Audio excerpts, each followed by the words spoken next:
হয় যোৱাকালি ৰাতি ধুমুহা একদম 2টামান বজাত আহিছে হঠাৎ আহিছে একদম ঘৰ চৰ পুৰা উৰাই লৈ গ'ল বহুতখিনি ঘৰৰ ভিতৰত একদম কাপোৰ কানি সব ভিজি গ'ল চাউলো আছিলে চাউল 3 মোন মান চাউল যোৱাকালি খুন্দাই কিনে আনিছিলোঁ এইটো পুৰা পানীত ভিজি গ'ল পুৰা চব আছে ইয়াত চাই লওক পুৰা ওপৰৰ ছাদি টানি সব উৰাই লৈ আহিছে নিশা কিমান টাইমত আহিছিলে ধুমুহাটো 2টামান বজাত আহিছে 2-2:30মান বজাত আপোনাৰ নাম মোৰ নাম বিদ্যাচৰণ দাউলা কৈছে এই ঠাইডোখৰৰ নামটো কি এই থেপলাগুৰি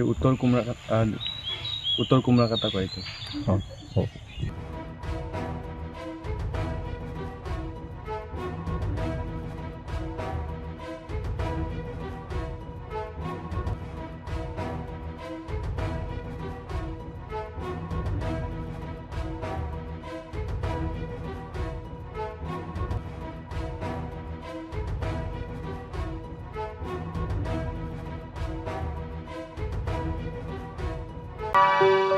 আপুনি বাৰু হাড়ৰ সমস্যাৰ কাৰণে পাটনালৈ যাবলৈ চিন্তা কৰি আছে নেকি?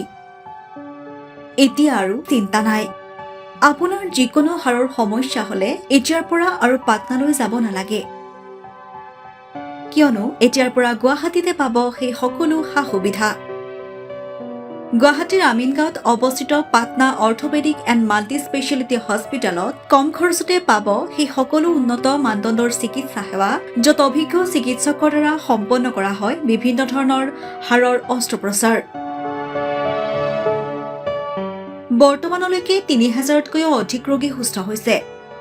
हमारे हॉस्पिटल में ऑर्थोपेडिक्स से रिलेटेड हर तरह का इलाज जैसे कि joint replacement, trauma surgeries, spine surgeries, Ilizarov surgeries और की होल सर्जरी जिसको आर्थ्रोस्कोपी कहते हैं उसका इलाज संभव है। উন্নত মানদণ্ডৰ সা-সুবিধা থকা হস্পিটেলখনত আছে 3টাকৈ VIP ৰুম,